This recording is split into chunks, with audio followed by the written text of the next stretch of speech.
Good morning student. आज हम आपको स्त्रीलिंग शब्द नदी के रूप बताएंगे। विभक्ति एक वचन, द्विवचन, बहुवचन। प्रथमा व्यक्ति नदी, नद्यो, नद्यः। द्वितीय व्यक्ति नदीम, नद्यो, नदीः। तृतीय व्यक्ति नद्या, नदीभ्यां, नदीभ्यः। चतुर्थी भक्ति नद्ये, नदीभ्यां, नदीभ्यः। पंचमी भक्ति नद्या, नदीभ्यां, नदीभ्यः। षष्ठी भक्ति नद्या, नद्यो, नदीनां। सप्तमी भक्ति नदी, नद्यां, नद्यो, नदीषु। संबोधन हे नदी, हे नद्यो, नद्या।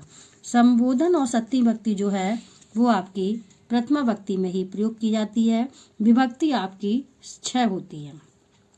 तो देखिए, प्रथमा व्यक्ति, द्वितीय, तृतीय, चतुर्थी, पंचमी, षष्ठी, सप्तमी। तो यहाँ पे एक वचन के लिए जिसने शब्द का नदी आ गया, नदी को, तो यहाँ पे नदीम को नदीम आ जाएगा। तृतीय व्यक्ति से द्वारा होता है तो आपका नद्या का प्रयोग होगा। जैसे आपका एक नदी के लिए नदी, द्विवचन के लिए जैसे दो नदी, और द्विवचन बहुवचन के लिए नद्या का प्रयोग होगा। द्वितीय व्यक्ति में नदीम एक वचन के लिए होता है और द्विवचन के लिए नदियों का प्रयोग होता है। बहुवचन में नदी का प्रयोग होता है। यहाँ पर आता है से द्वारा। तो यहाँ पर जब कहीं पर से किसी के द्वारा कोई प्रयोग किया जाएगा तो यहाँ पर नद्या का प्रयोग होगा। नद्या एक नदी, एक नद्याम दो नदी के लिए प्रयोग होगा, और नदीभ्यो होता है बहुत सारी नदियों के लिए प्रयोग होगा।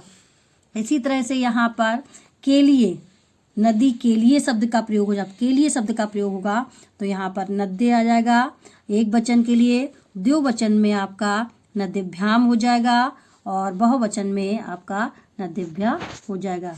इसी तरह से पंचमी व्यक्ति, पंचमी विभक्ति होती है जब कोई किसी से अलग होता है। कोई चीज़ जब किसी से अलग होती है तो वहाँ पर पंचमी विभक्ति का प्रयोग किया जाता है। इसी तरह से नद्या, नदीभ्याम, नदीभ्य। नद्या एक वचन, नदीभ्याम द्विवचन और नदीभ्य बहुवचन के लिए प्रयोग होगा। षष्ठी भक्ति, षष्ठी भक्ति में यहाँ पर आता है का, की, के, रा, री, रे, ये आकार आता है आपका षष्ठी भक्ति। षष्ठी भक्ति जो आपका आता है वो आपका होता है संबंध। तो यहाँ पर नद्या, नद्यो, नदी नाम का प्रयोग होता है। सप्तमी व्यक्ति जो होती है वो आपका होता है अधिकरण। यहाँ पर में शब्द का प्रयोग होता है, में और पर। यहाँ पर नद्याम, नद्यो, नदीषु का प्रयोग होता है। संबोधन जहाँ पर हे और अरे का प्रयोग होता है वहाँ पर आता है हे नदी, हे नद्यो, हे नद्या। ये आपके नदी के शब्द रूप स्त्रीलिंग शब्द थे। ये आपके इसमें देखिए नदी इक्रांत स्त्रीलिंग शब्द के रूप में होते हैं। यहाँ पर देवी, नारी, पत्नी, कुमारी, स्त्री, नगरी, रजनी, जननी, पृथ्वी, मही आदि सभी रूप जो हैं इसी नदी की तरह ही चलते हैं। ये आपके हैं इक्रांत आपका स्त्रीलिंग शब्द है। नेक्स्ट आपको हम आज बताएंगे उक्रांत पुल्लिंग शब्द साधु। साधु मीन्स होता है सन्यासी। तो देखिए जो आपको साधु के रूप बताएंगे वो इस तरह से है। प्रथमा व्यक्ति साधु, साधु, साधवा। प्रथमा व्यक्ति क्या है? एक वचन साधु, साधु द्विवचन साधवा आपका बहुवचन है। द्वितीय व्यक्ति जो आपकी है साधुम, साधु, साधून। तृतीय व्यक्ति साधुना, साधुभ्याम, साधुभ्य।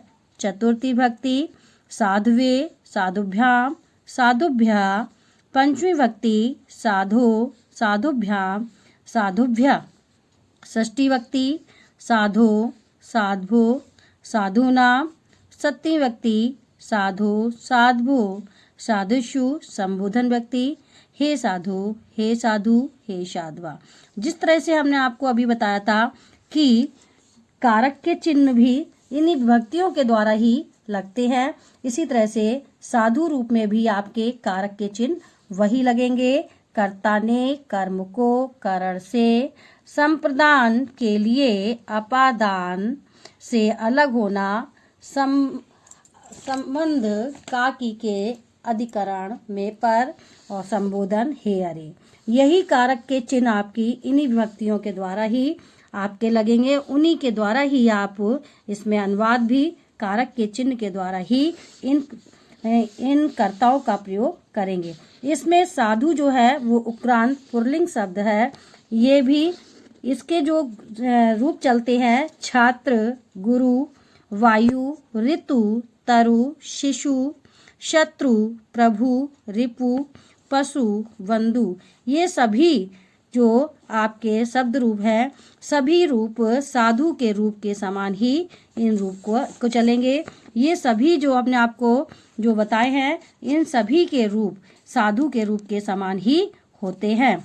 तो बच्चों इन सभी दोनों रूपों को आप अपनी कॉपी पर नोट करेंगे और इनको लर्न भी करेंगे।